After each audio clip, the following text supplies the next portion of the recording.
सभी बालकों और बालिकाओं को मेरा प्यार भरा नमस्कार। आज हम लोग एक समान आवेशित खोखले गोले के कारण विद्युत क्षेत्र ज्ञात करेंगे और उसके बाद एक समान आवेशित ठोस गोले की भी बात करेंगे। तो इस लेक्चर में हम लोग दो काम करने वाले हैं। खोखले गोले के कारण विद्युत क्षेत्र ज्ञात करेंगे और उसके बाद एक समान आवेशित ठोस गोले के कारण भी हम लोग विद्युत क्षेत्र ज्ञात करने वाले हैं। तो चलिए मेरे साथ चलते हैं आज के सफर पर और देखते हैं कि ये कैसे करना है। सबसे पहले बात करते हैं एक समान आवेशित खोखले गोले के कारण विद्युत क्षेत्र। तो पहले हम लोग बात कर रहे हैं खोखले गोले की। तो माना, कहानी का जो आरंभ होगा वो माना से होगा। माना कि हमारे पास एक खोखला गोला है। ये देखिए, ये रहा खोखला गोला। माना हमारे पास एक खोखला गोला है। ये बिल्कुल भी वृत्त नहीं है, ये खोखला गोला है। जैसा कि वॉलीबॉल होता है, बास्केटबॉल है, फुटबॉल है, ये सभी के सभी क्या हैं? खोखले गोले हैं। ये वृत्त नहीं है। याद रखिएगा, खोखले गोले की बात हो रही है जो एक 3 डायमेंशनल ऑब्जेक्ट है, और जो सर्कल होता है, जो वृत्त है, वो 2 डायमेंशनल एक ज्योमेट्रिकल शेप है। तो यहां पे हम लोग बात कर रहे हैं एक खोखले गोले की। तो मान लेते हैं कि इसका केंद्र कितना है बच्चा? इसका केंद्र O है और त्रिज्या है कैपिटल R। तो हमारे पास O केंद्र और कैपिटल R त्रिज्या का एक खोखला गोला है, और अभी ये सिर्फ खोखला गोला है। और अब हम लोग इसको दे रहे हैं आवेश Q। और जब आप इसको आवेश Q देंगे तो यह पूरा का पूरा आवेश इसके सतह पर एक समान रूप से वितरित हो जाएगा, एक समान रूप से फैल जाएगा। और केवल इस खोखले गोले की बात नहीं है, अगर आप किसी भी खोखले चालक को आवेश देंगे तो पूरा का पूरा आवेश उसके सतह पर एक समान रूप से फैल जाता है। ये पॉइंट आप नोट करिए। पॉइंट ये है कि जब भी किसी खोखले चालक को आवेश दिया जाता है, जब भी किसी खोखले चालक को आवेश दिया जाता है तो वह उसके सतह पर एक समान रूप से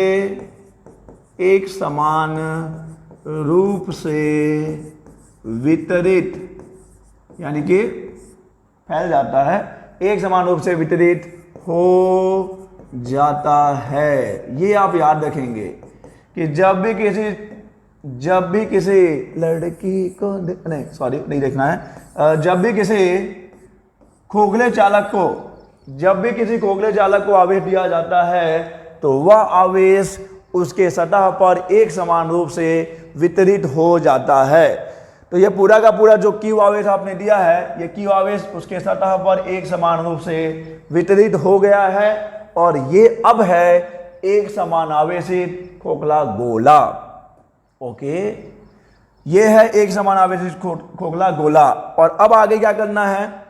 आपको दिया गया है एक बिंदु P जो उसके केंद्र से स्मॉल r डिस्टेंस पे है। एक बिंदु P जो उस खोखले गोले के केंद्र O से r दूरी पर है, जहां पर हमको विद्युत क्षेत्र की तीव्रता ज्ञात करनी है। लेकिन अब मुझे यह बताइए कि जब आपने इस खोखले गोले को आवेश दिया, आवेश उसके सतह पर एक समान रूप से फैल गया, तो आप यहां पर पृष्ठीय आवेश घनत्व यूज करेंगे कि आयतन आवेश घनत्व यूज करेंगे? दिमाग लगाइए। पृष्ठीय आवेश घनत्व कि आयतन आवेश घनत्व? खोखला गोला है, आपको लगेगा यार इसमें आयतन है, खोखला गोला है, आयतन होगा। लेकिन बच्चा, ये क्या लिखा गया है? ये लिखा गया है कि जब आप आवेश दोगे खोखले चालक को, खोखले गोले को, तो उसके सतह पर फैल जाएगा, यानी पूरा का पूरा आवेश उसके सतह पर है, न कि आयतन में है। और जब आवेश सतह पर हो, पृष्ठ पर हो, तो क्या यूज करते हैं हम लोग यूज करते हैं पृष्ठीय आवेश घनत्व। पृष्ठीय आवेश घनत्व जिसको सिग्मा से दिखाएंगे, sigma equal to Q upon A हो जाएगा। एकांक क्षेत्रफल, पृष्ठ की बात हो रही है तो क्षेत्रफल की बात हो रही है, क्षेत्रफल है तो पृष्ठीय आवेश घनत्व यूज करेंगे। एकांक क्षेत्रफल में जितना आवेश है उसे हम लोग कहते हैं पृष्ठीय आवेश घनत्व। क्षेत्रफल कितना हो जाएगा बच्चा, 4 पाई आर स्क्वायर होगा ना, 4 पाई आर स्क्वायर। गोले का जो गोलीय पृष्ठ है या जो वक्र पृष्ठ है या जो संपूर्ण पृष्ठ है, क्योंकि गोले में केवल गोलीय पृष्ठ या वक्रीय पृष्ठ ही तो होता है, तो sigma is equal to Q upon A, Q upon 4 pi R square. पृष्ठीय आवेश घनत्व, आवेश सतह पर फैला है, सतह पर वितरित हुआ है एक समान रूप से। और आगे अब यह बिंदु P जो कि आल दूरी पर है, जहां पर कि आपको विद्युत क्षेत्र की तीव्रता ज्ञात करनी है, अब यहां पर 3 संभावनाएं हैं। There are 3 possibilities. ये बिंदु P इस गोले के पृष्ठ के बाहर हो सकता है, यानी कि बाहर हो सकता है, इस गोले के पृष्ठ पर हो सकता है, इस गोले के पृष्ठ के अंदर हो सकता है। तो यहां पर 3 स्थितियां हैं, 3 स्थितियां, यानी कि यहां पर 3 पॉसिबिलिटीज हैं। नंबर 1, बिंदु P बाहर स्थित हो। मैं शॉर्ट में लिख रहा हूं, बिंदु P बाहर हो, अंदर से कोई बाहर न जाना ही नहीं है, पढ़ाई करना है, अंदर से बाहर जाना ही नहीं। जानते हो अभी क्या माहौल है, अभी अंदर ही रहिए, घर में पढ़ाई करिए। बिंदु P बाहर हो, और यह भी तो हो सकता है बिंदु कहां पे है, बिंदु P पृष्ठ पर हो, ओके। एंड नंबर 3, बिंदु P कहां पे हो, बिंदु P अंदर हो। अब अंदर रहेंगे सेफ रहेंगे, अंदर ही रहिए। तो बिंदु P बाहर हो, बिंदु P पृष्ठ पर हो, बिंदु P अंदर हो। तो इन 3 स्थितियों में हम लोग विद्युत क्षेत्र की तीव्रता ज्ञात करेंगे। तो चलिए पहली स्थिति लेते हैं। नंबर 1 स्थिति, जब बिंदु कहां पे है, जब बिंदु P गोले के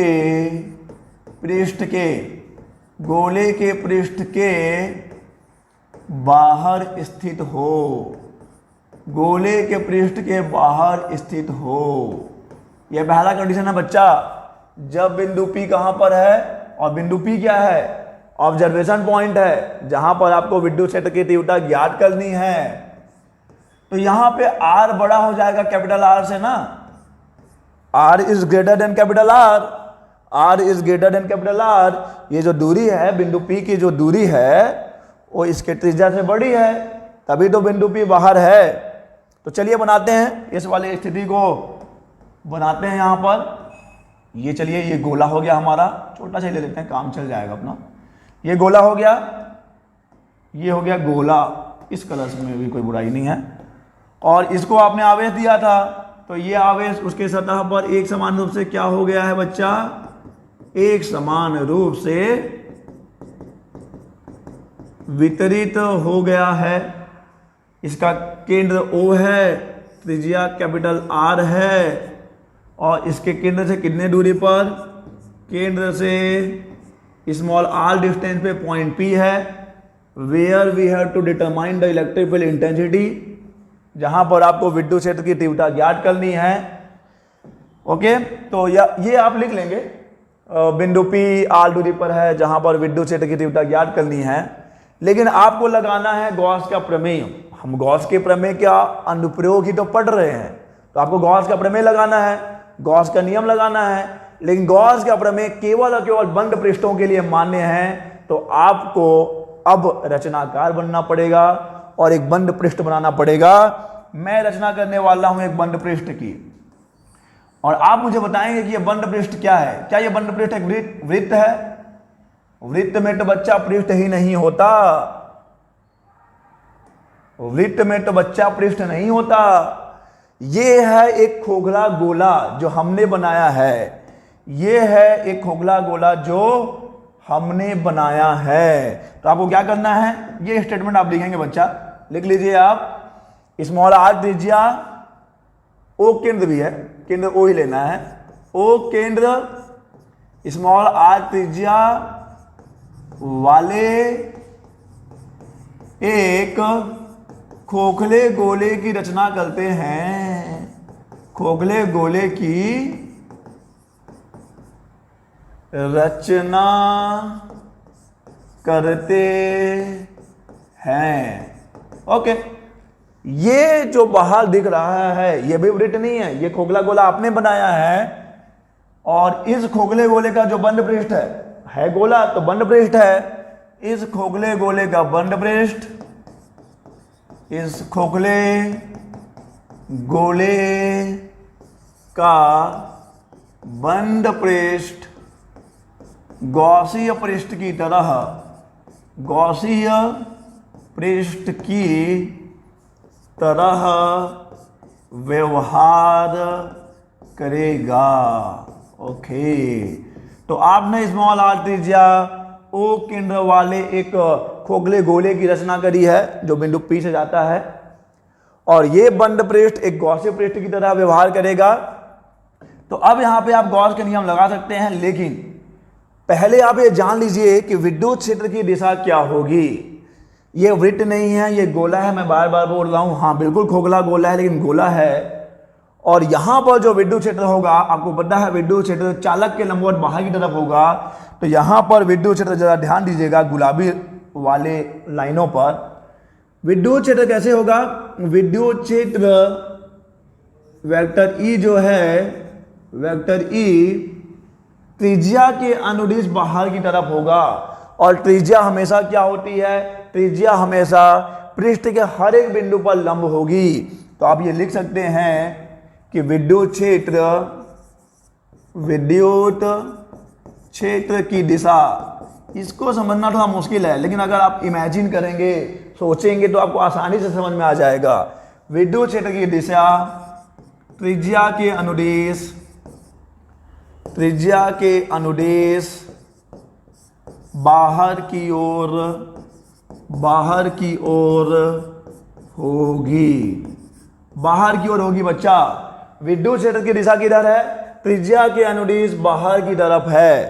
त्रिज्यीय दिशा में, त्रिज्यीय दिशा में बाहर की ओर होगा। और त्रिज्या पृष्ठ के हर एक बिंदु पर अविलंब होती है, यानी कि विद्युत क्षेत्र क्या होगा, विद्युत क्षेत्र इधर की दिशा में, ये देखिए ये है विद्युत क्षेत्र ऐसा, ये हो जाएगा वेक्टर ई, ये हो जाएगा वेक्टर ई। अगर मैं इस बिंदु P को घेरे हुए एक अल्प पृष्ठ ले लेता हूं, बिंदु P को घेरे हुए एक अल्प पृष्ठ ds की कल्पना कर लेता हूं, तो ये विद्युत क्षेत्र इस P पर लंब है, यानी इस अल्प पृष्ठ के लंबवत बाहर की ओर होगा, क्योंकि विद्युत क्षेत्र इस चालक के लंबवत बाहर की तरफ निकलेगा। त्रिज्या के अनुदिश बोलिए आप, विद्युत क्षेत्र क्या होगा बच्चा, विद्युत क्षेत्र त्रिज्या के अनुदिश बाहर की ओर होगी, जो विद्युत क्षेत्र की दिशा है। तो जब यहां पे आप एक अल्प पृष्ठ लेंगे, इस अल्प पृष्ठ का जो एरिया वेक्टर होगा बच्चा, एरिया वेक्टर यानी क्षेत्र सदिश, ये जो अल्प पृष्ठ लेंगे आप, यहां पे आपको लेना पड़ेगा ना एक वेक्टर ds। वेक्टर ds क्या होगा, ये ऐसा कुछ देखो, ये है आपका ds। ओके, पृष्ठ पर गोली पृष्ठ का एक अल्पांश आपने लिया है ds, ये हो जाएगा वेक्टर ds। और ये बिंदु P है, और विद्युत क्षेत्र क्या है, ये भी लंबवत बाहर की ओर है, यानी वेक्टर E और वेक्टर ds दोनों क्या हो जाएंगे, एक ही दिशा में हो जाएंगे।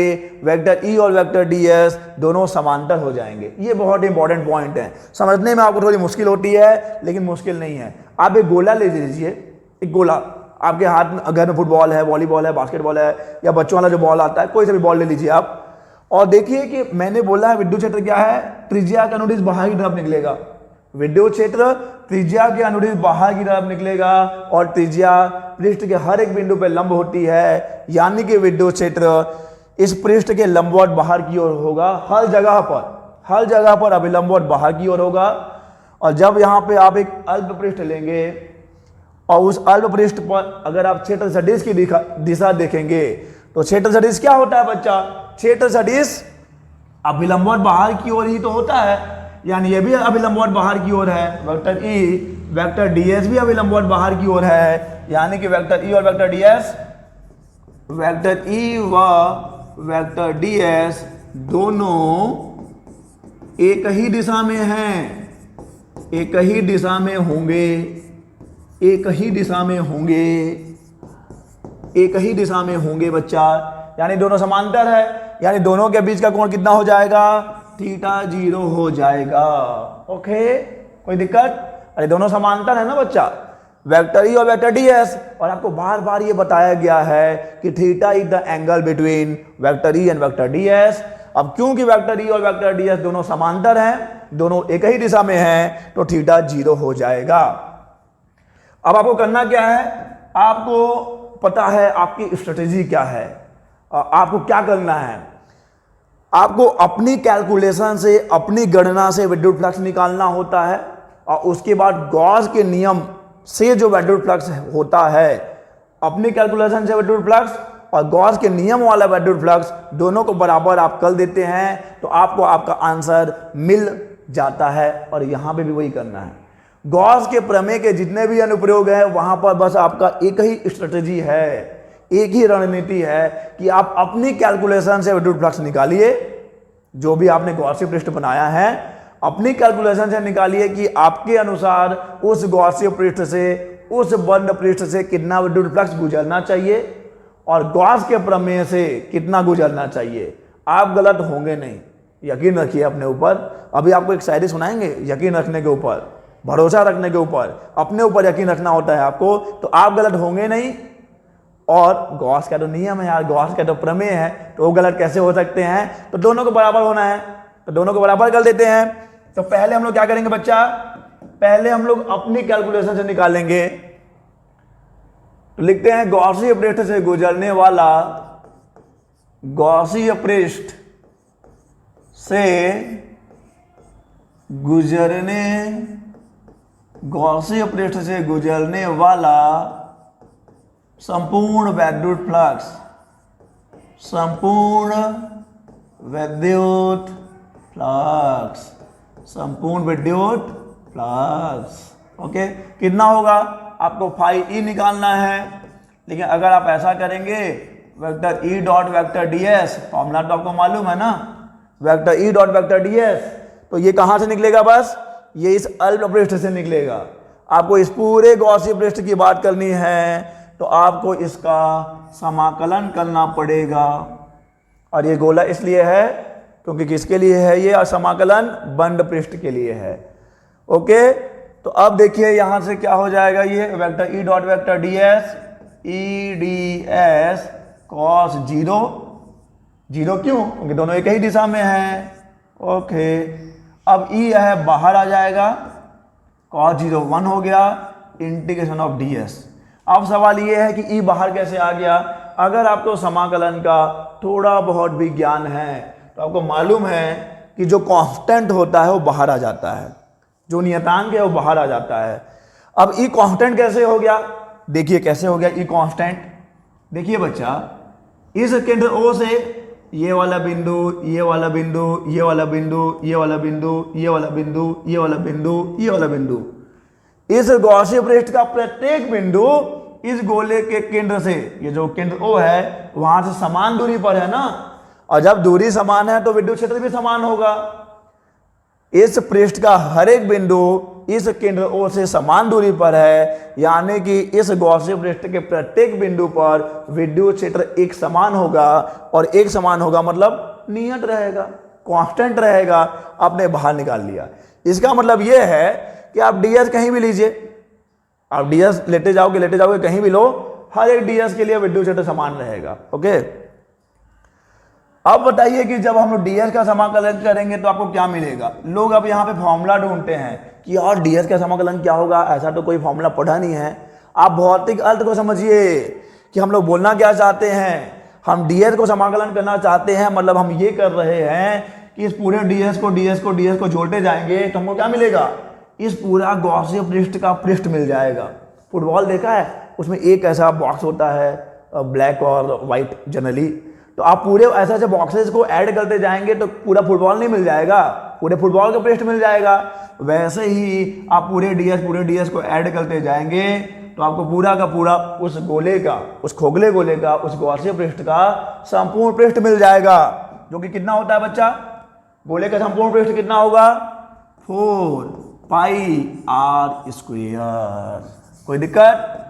इंटीग्रेशन ऑफ डीएस कितना हो गया, इंटीग्रेशन ऑफ डीएस हो गया 4πr²। अब सवाल यह है बच्चा कि यहाँ पे स्मॉल आर रहेगा कि कैपिटल आर रहेगा, स्मॉल आर की कैपिटल आर, तो बच्चा कैपिटल आर तो ये है जो गोला क्वेश्चन ने हमको दिया है, और ये हमने अपनी दुनिया खुद बनाई है, और हम बात कर रहे हैं इस वाले गोले के पृष्ठ की, इस वाले गोले की, यही हमारा गॉसिय पृष्ठ है, इस वाले गोले की हम लोग पृष्ठ की बात कर रहे हैं, तो हम इसकी त्रिज्या लेंगे ना कि इसकी लेंगे। हम लोग इस वाले पृष्ठ से गुजरने वाला विद्युत फ्लक्स देख रहे हैं, तो हम लोग इसका पृष्ठीय क्षेत्रफल निकालेंगे, जो कि आएगा 4πr²। तो ये आपके अनुसार बच्चा, ये आपके अनुसार आपके गॉसिय पृष्ठ से इतना विद्युत फ्लक्स गुजरना चाहिए, परंतु गॉस के नियम से, परंतु बंधु, परंतु गॉस के प्रमेय से। याद है? अभी तक तो याद हो जाना चाहिए यार, जितना उसको याद किया है उसका अगर 0.1% भी प्रमेय याद करते तो अभी तक याद हो जाता। लेकिन मसला ये भी है कि किसी शायर ने कहा है कि तुमको भूलने में मसला ये है, कि तुमको भूलने में मसला ये है कि तुम्हारी जगह किसको याद करें। अब इसको याद करो, गॉस के प्रमेय पढ़ो, पढ़ाई लिखाई करो, कहाँ लगे हो तुम भी। लेकिन ठीक है यार, बुलाना आसान नहीं होता किसी के लिए भी आसान नहीं होता। चलिए देखिए इधर, तो गॉस के प्रमेय से क्या हो जाएगा, φe हो जाएगा, कितना होना चाहिए, Q/ε0 होना चाहिए।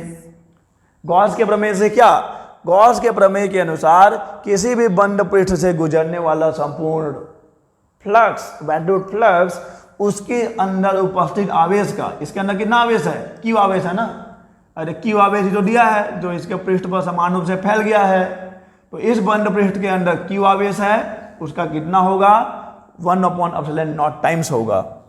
यह समीकरण 1 ले लो, यह समीकरण 2 ले लो और लिख लो। समीकरण 1 व 2 से, समीकरण 1 व 2 से हमने निकाला कितना, हमने बोला इतना, गॉस ने बोला इतना, हम गलत होगा नहीं और वो गलत होंगे नहीं। तो यहां से E कितना आ गया, 1/4πε0 Q/r²। E is equal to 1/4πε0 Q/r²। E is equal to 1/4πε0 Q/r²। आप चाहे तो Q का वैल्यू रख सकते हैं, लेकिन जरूरत नहीं है। क्यों? क्योंकि ये जाना पहचाना सा लग रहा है। ऐसा फॉर्मूला कहीं देखा है मैंने, कहाँ देखा है, कहाँ देखा है, कहाँ देखा है, ऐसा कुछ। अगर एक बिंदु आवेश Q है, पूरा का पूरा Q आवेश अगर इस बिंदु पे है, वहां से r दूरी पे बिंदु P है, तो क्या विद्युत क्षेत्र उतना ही होता है बच्चा? क्या विद्युत क्षेत्र उतना ही होता है? जरा ध्यान दीजिएगा, क्या विद्युत क्षेत्र उतना ही होता है? अगर ये Q बिंदु आवेश है, अभी जो Q आवेश है वो कहां पर है?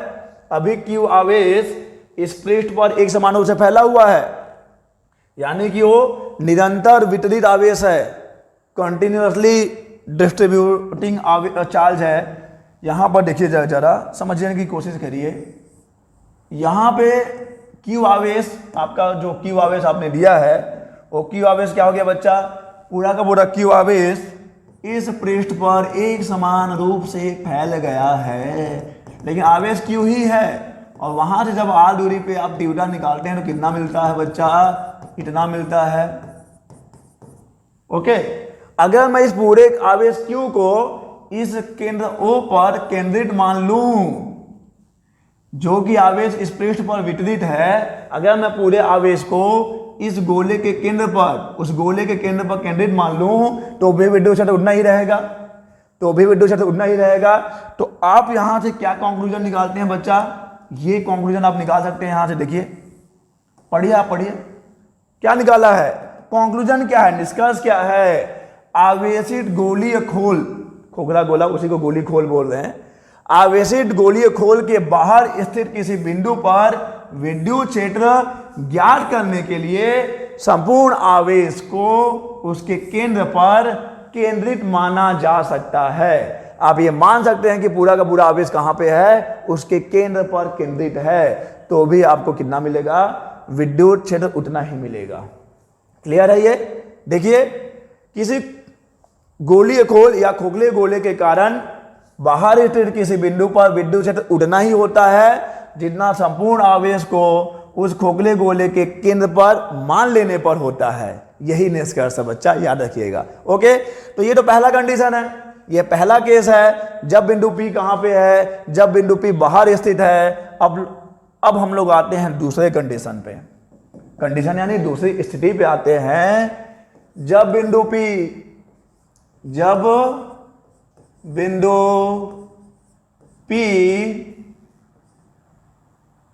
खोखले गोले के कहां पे है बच्चा, बताओ बच्चा कहां पे है? जब बिंदु P खोखले गोले के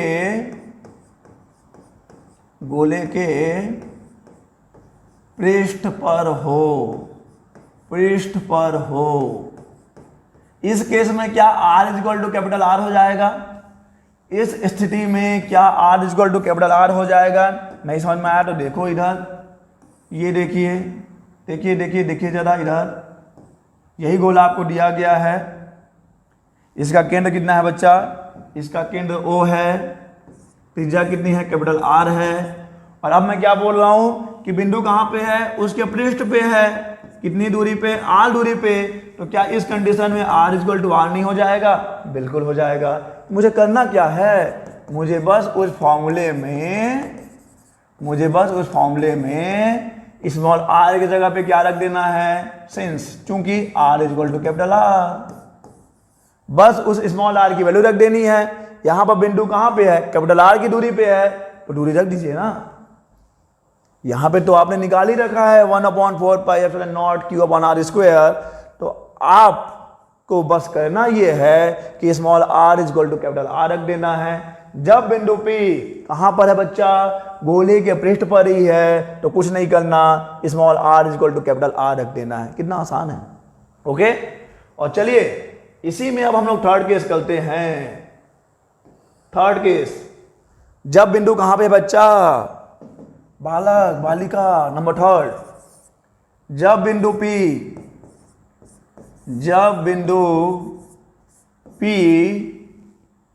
खोखले गोले के अंदर स्थित हो। अब आपका पॉइंट कहां पे बच्चा? अब आपका पॉइंट है इस खोखले गोले के अंदर कहीं पे। तो यहां पे तो और भी कोई झंझट नहीं है, कोई मुश्किल ही नहीं है। देखिएगा जरा, अभी आपको बताया गया था कि जब भी किसी खोखले गोले को आवेश दिया जाता है, तो आवेश उसके पृष्ठ पर एक समान रूप से वितरित हो जाता है। यानी कि खोखले गोले के अंदर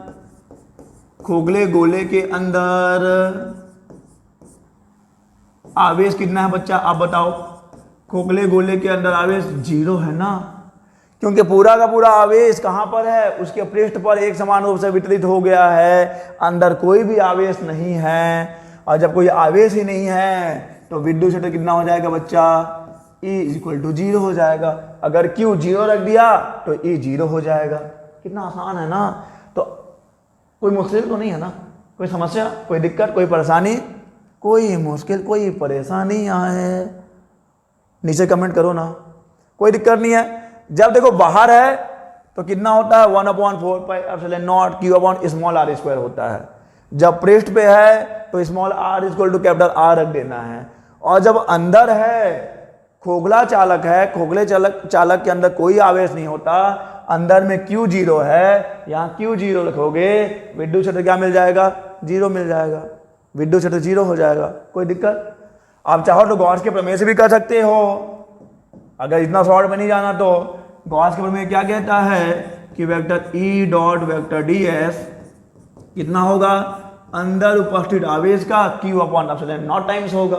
ओके, तो बच्चा ई कांस्टेंट है, बाहर आ जाएगा, इंटीग्रेशन ऑफ डी एस हो गया, क्यू तो जीरो है, ये जीरो हो गया, डी एस को इंटीग्रेट करोगे कितना मिलेगा, चलो 4 पाई आर स्क्वायर ही मिल जाएगा, लेकिन बच्चा ये तो जीरो ही मिलेगा ना आपको। ऐसा भी कर सकते हैं आप, पूरा सिस्टम से जाएंगे तो, लेकिन इससे भी तो काम चल जाएगा ना, जब क्यू जीरो है तो विद्युत क्षेत्र जीरो हो जाएगा। तो अब आपको ये याद रखना है, खोखले चालक के अंदर आवेश शून्य है, इसलिए खोखले चालक के अंदर विद्युत क्षेत्र भी क्या होता है, शून्य होगा। यहां पे हमने खोखले गोले की बात करी है, लेकिन कोई सा भी खोखला चालक हो, खोखले चालक के अंदर आवेश शून्य होता है, अतः उसके अंदर विद्युत क्षेत्र भी शून्य होगा। कोई समस्या? चलिए अब हम लोग देख लेते हैं कि क्या परिवर्तन होता है, दूरी के साथ विद्युत क्षेत्र में क्या परिवर्तन होता है। दूरी के साथ प्यार तो कम होता है यार, इसमें तो कोई दिक्कत नहीं है, लेकिन हम यहाँ पर प्यार की बात नहीं करेंगे। हम लोग यहाँ पर देखेंगे कि दूरी के साथ यानी कि स्मॉल आर के साथ विद्युत क्षेत्र में क्या परिवर्तन हो रहा है। तो देखिए बहुत आसान है, देखिए बहुत आसान है। एक गोला बना ही लेता हूँ, मैं गोला बना लेता हूँ, ये मैं बना लिया गोला, देखिए ये गोला बना लिया मैं, ठीक है, ये गोला बन गया अपना, ठीक है, ज़्यादा बड़ा नहीं हुआ ना, नहीं हुआ, ठीक, काम चल जाएगा। तो एक काम कर लेते हैं, छोटा कर लेते हैं, नहीं ठीक है, काम चल जाएगा, काम चल जाएगा बच्चा। अब देखो यहां पे r इक्वल टू 0 होगा ना, और ये पृष्ठ है, ये क्या है बच्चा, ये पृष्ठ है, पृष्ठ पे r equal to capital R होगा, ये केंद्र है ना बच्चा, केंद्र से ये बढ़ रहे हैं आप। ओके, तो अब देखिए अंदर में विद्युत क्षेत्र कितना है बच्चा, अंदर में विद्युत क्षेत्र शून्य है। इस R से आप अंदर जाएंगे, इस कैपिटल R से अगर आप अंदर जाएंगे तो आपको विद्युत क्षेत्र शून्य मिलेगा, लेकिन यहां पर पृष्ठ पर कितना होगा, पृष्ठ पे होता है E equal to 1/4 pi epsilon naught कितना by R, Q by R square, ये हो जाएगा। चलो डब्बा नहीं बनाता इस बार, ये यहां पर, तो ये अचानक से बढ़ गया, स्मॉल r, अगर आप कैपिटल R से अंदर रहेंगे, अगर आप कैपिटल R से अंदर रहेंगे यानी कि इस पृष्ठ के अंदर रहेंगे तो आपको विद्युत क्षेत्र 0 मिलेगा। और बाहर में क्या होता है, बाहर में E जो है विद्युत अनुपाती है किसके, R स्क्वायर के। देख लीजिए ना फॉर्मूला, देख लीजिए, E is equal to 1/4 pi epsilon naught Q upon R square, ये चीजें कांस्टेंट हैं, R परिवर्तित होगा, दूरी के वर्ग के साथ क्या हो रहा है, दूरी के वर्ग के साथ परिवर्तित हो रहा है, कम हो रहा है। तो अंदर जहां पर भी R is less than capital R है, R is less than capital R है, वहां पे विद्युत क्षेत्र क्या होगा, शून्य होगा। और बाहर के लिए R is greater than capital R के लिए दूरी के वर्ग के साथ क्या हो रहा है, परिवर्तित हो रहा है, उसके व्युत्क्रमानुपाती है। तो ये था खोखले गोले के कारण विद्युत क्षेत्र, खोखले गोले के कारण विद्युत क्षेत्र। और अब हम लोग बात करेंगे एक समान आवेशित ठोस गोले के कारण विद्युत क्षेत्र। अब आप बताइए खोखला गोला और ठोस गोला में अंतर है कि नहीं है। जब हम लोग बोलते हैं खोखला गोला तो आप समझिए कि हम लोग फुटबॉल, वॉलीबॉल, बास्केटबॉल, ये खोखला गोला है। और अगर हम लोग ठोस गोले की बात कर रहे हैं तो देखो गोला फेंकने वाला एक कंपटीशन होता है स्कूल में, जिसको बोलते हैं गोला फेंक या शॉर्ट पुट बोलते हैं ना, जो शॉर्ट पुट ऐसा बॉल टाइप का, तो कौन सा गोला है, वो ठोस गोला है। अब हम लोग उस ठोस गोले के कारण विद्युत क्षेत्र ज्ञात करेंगे, तो इसको बहुत ही शॉर्ट में करेंगे क्योंकि सारा प्रोसीजर सेम टू सेम पीछे जैसा ही है, लेकिन क्या चीजें परिवर्तित होंगी यहाँ पर, क्या यहाँ पे परिवर्तन होने वाला है, मेन फोकस हमारा उस पर रहेगा, क्योंकि ये भी गोला ही है तो उसी बिरादरी का ना, तो सब काम वैसे ही करना है, लेकिन जो चीज परिवर्तित हो रही है उस पर हम लोग ज्यादा फोकस करेंगे। तो चलो अब मैं बना रहा हूं क्या बच्चा, अब मैं बना रहा हूं, ये देखो, ये बनाया मैं एक कौन सा गोला, इसको मैं फिल करता हूं, रुकिए, हाँ अब ये कौन सा गोला है बच्चा, ये कर दूं क्या, वाइट कर लेता हूं, हाँ ये ये ठोस गोला है बच्चा। ये कौन सा गोला है? ये ठोस गोला है। केंद्र कितना है बच्चा? केंद्र कितना नहीं है, केंद्र क्या है? केंद्र O है। त्रिज्या कितनी है? कैपिटल R है। सब कुछ वैसा ही है, सब कुछ वैसा ही है। केंद्र O है, त्रिज्या कैपिटल R है। और जब आप इसको आवेश दोगे तो क्योंकि ये पूरा ठोस गोला है, पूरा का पूरा आवेश क्या हो जाएगा? पूरा का पूरा आवेश उसके आयतन में एक समान रूप से वितरित हो जाएगा। आयतन में, केवल पृष्ठ पे नहीं, पूरा आयतन में एक समान रूप से वितरित हो जाएगा। जब आप एक ठोस गोले को आवेश देंगे, जब आप एक ठोस गोले को आवेश देंगे तो क्या होगा बच्चा? तो आवेश उसके पूरे आयतन में एक समान रूप से फैल जाएगा। तो अब देखिए यहां पर आप क्या यूज करेंगे? यहां पे यूज करेंगे आयतन। बस यही तो परिवर्तन हो रहा है। आयतन आवेश घनत्व, जिसको हम लोग दिखाते हैं रो से। Q अपॉन कितना? 4/3 पाई R क्यूब। कोई गलत है यहाँ पे? कोई गलती है? Rho equal to Q upon 4/3 pi R cube. दिमाग लगाइए, हम लोग गोले के आयतन की बात कर रहे हैं। गोले का आयतन कितना होता है? 4/3 पाई R क्यूब। तो एकांक आयतन में जो आवेश है वही आयतन आवेश घनत्व है। तो यहाँ पर आवेश पूरा का पूरा इस आयतन में एक समान रूप से फैला हुआ है। तो यहाँ पर हम लोग क्या यूज करेंगे? आयतन आवेश घनत्व यूज करेंगे।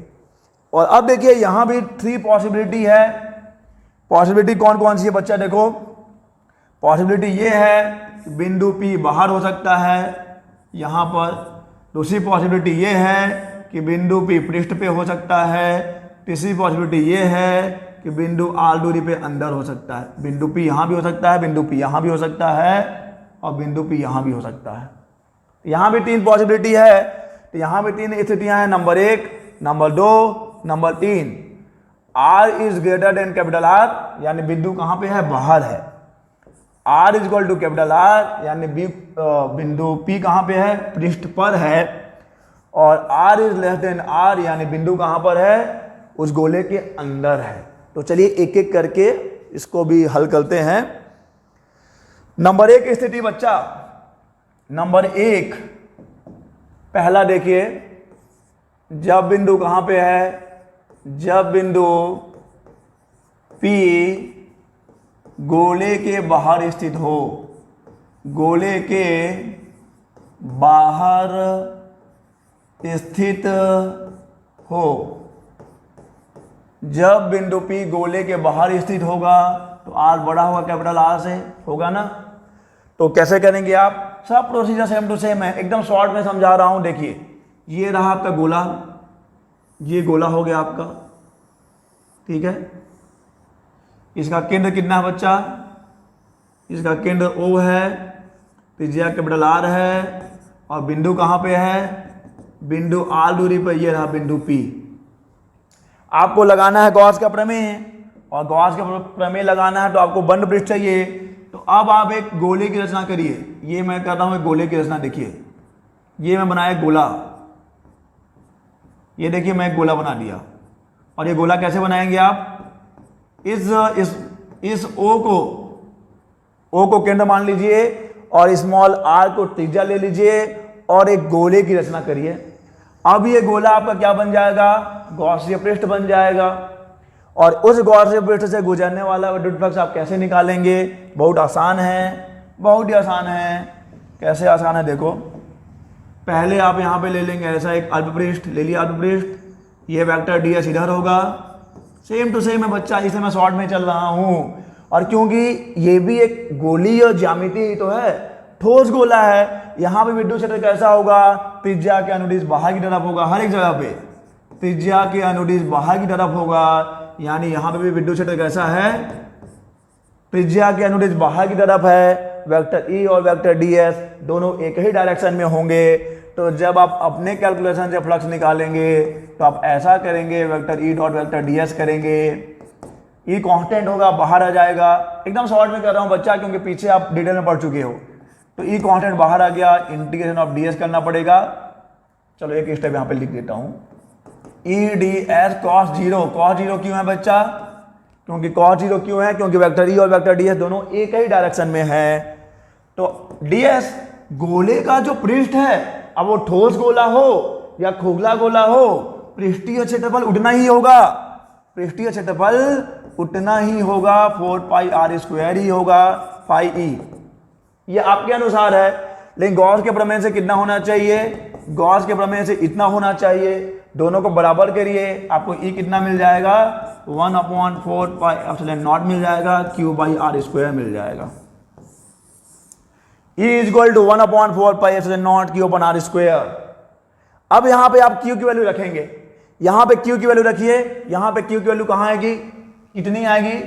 यहां पर क्यू की वैल्यू निकाल लीजिए, कितना है क्यू की वैल्यू? देखिए क्यू के वैल्यू कितना है, जरा ध्यान से देखिए। पूरा का पूरा आवेश इस आयतन में फैला हुआ है ना, पूरा का पूरा आवेश इस आयतन में फैला हुआ है, तो यहां पे क्यू की वैल्यू कितना हो जाएगा? यहां पे क्यू इज इक्वल टू हो जाएगा रो इंटू 4/3 पाई आर क्यूब। इस पूरे आयतन में जो आवेश है उसको लेना है। रो क्या है बच्चा? एकांक आयतन में जो आवेश है, आपको इस पूरे आयतन को लेना है, तो उस पूरे आयतन का इंटू कर दीजिए और अब वैल्यू रख दीजिए 1/4 pi epsilon naught rho into 4/3 pi R cube divided by कितना? Divided by R square, divided by R square.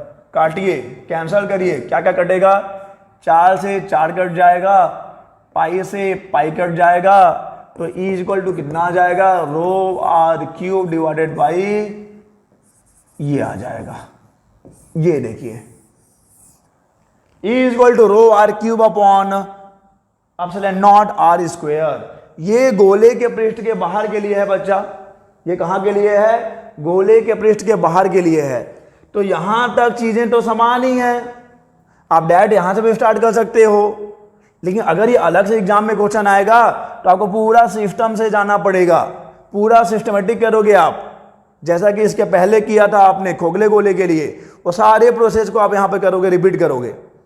अगर ये अलग से क्वेश्चन आएगा तो आप ये थोड़ी लिख दोगे कि जैसा खोखले गोले में था वैसा ही, आपको पूरा प्रोसीजर से जाना पड़ेगा। तो यहां तक आप आ जाएंगे 1/4 pi epsilon naught Q upon R square.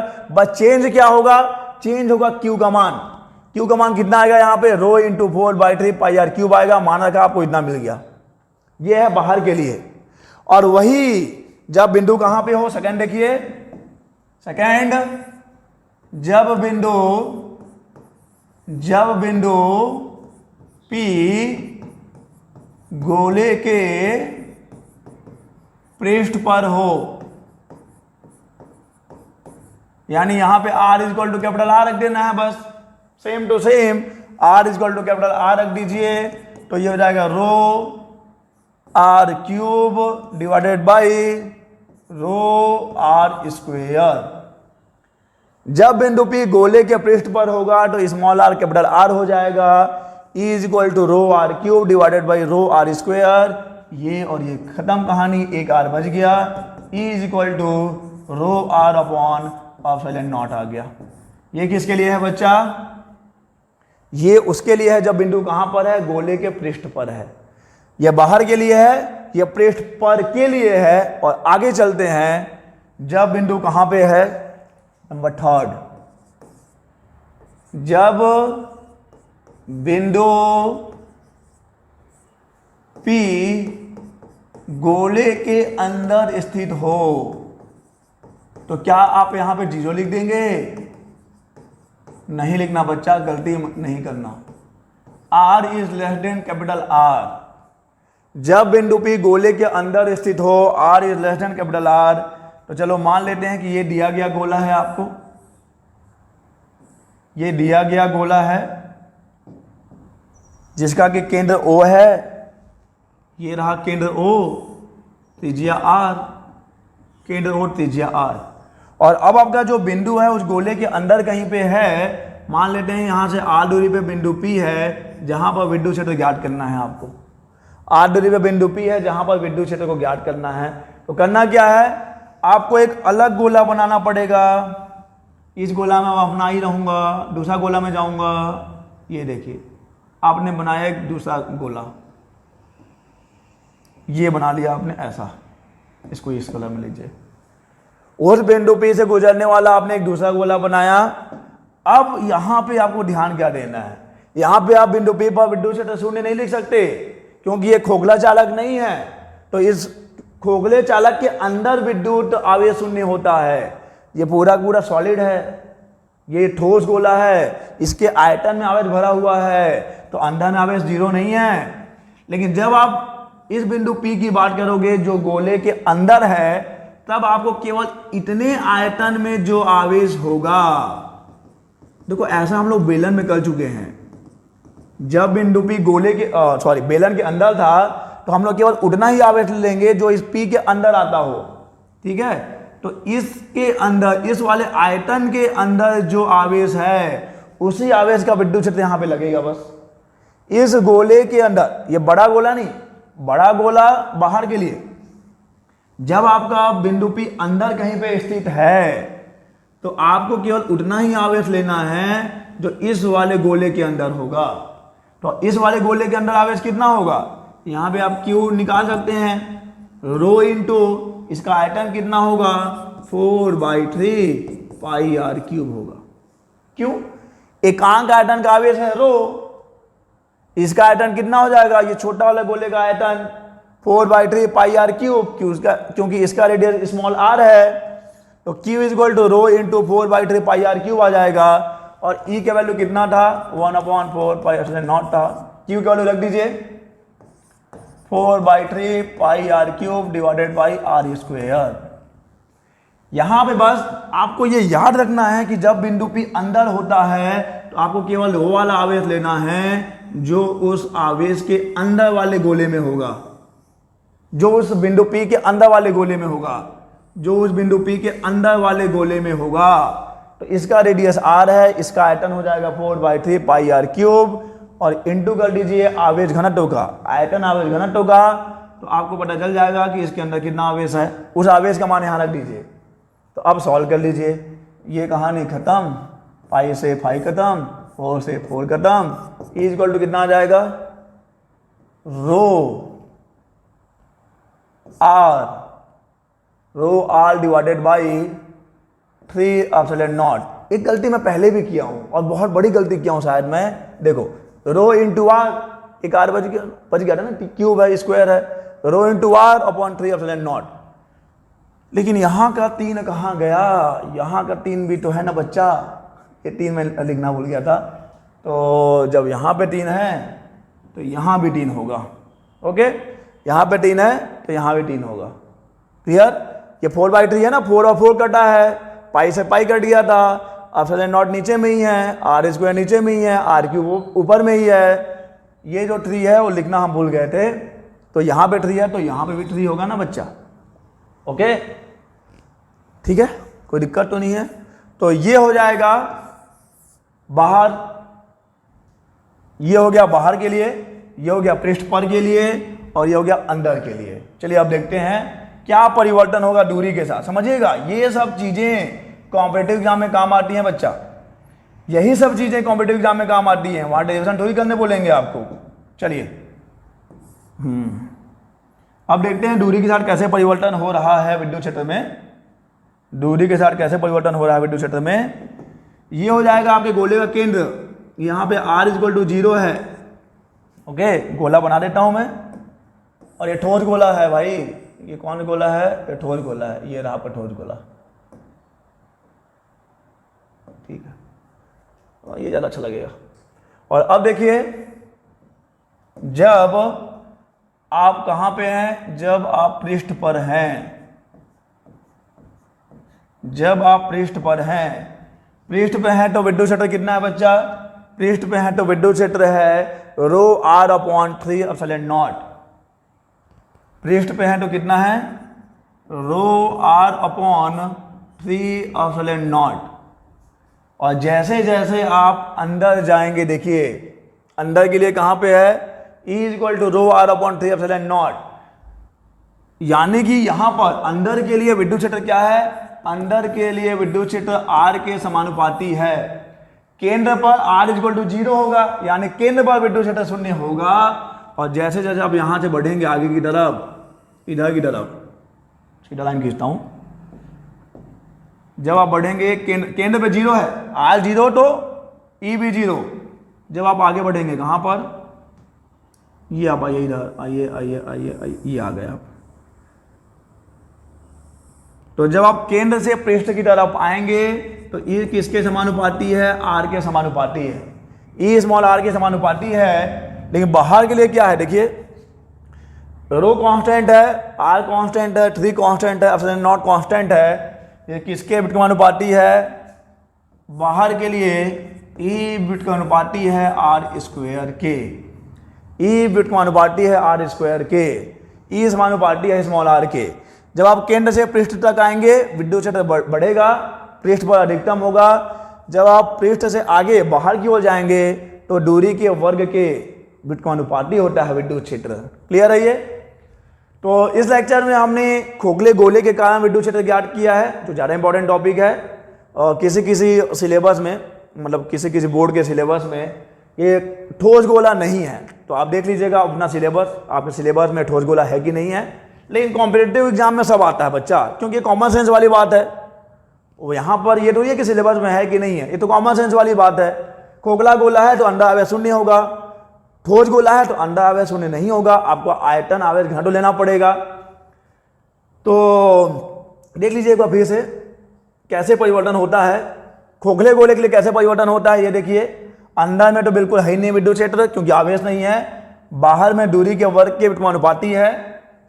और जब आप बात करते हैं ठोस गोले की, तो गोले के अंदर, ठोस गोले के अंदर जब आप केंद्र से पृष्ठ पे आते हैं तो दूरी के समानुपाती है, और बाहर में दूरी के वर्ग के व्युत्क्रमानुपाती है। तो इस लेक्चर में हमने दो चीज़ें पढ़ ली हैं, खोखले गोले के कारण विद्युत क्षेत्र और ठोस गोले के कारण विद्युत क्षेत्र। चलिए इस वीडियो लेक्चर में बस इतना ही। हम लोग मिलेंगे अपने अगले लेक्चर में नए टॉपिक के साथ। तब तक के लिए अलविदा।